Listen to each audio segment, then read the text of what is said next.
Bakit napaka-importanteng uminom ng isang basong maligamgam na tubig bago matulog sa gabi? Lalong-lalo na kung ikaw ay umiinom, naninigarilyo, palaging puyat,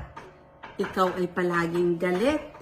hindi masaya, or malungkutin, o di naman kaya ikaw ay palaging iritable, mataas ang presyon, kung ikaw ay mataba, o magaling or palaging kumakain ng mga fast foods o mga matatabang pagkain. Kung ikaw ay diabetic o mataas ang kolesterol o di naman kaya ikaw ay may sakit sa puso, may tama sa kidney o di naman kaya ikaw ay napakahina na o may iniindang sakit.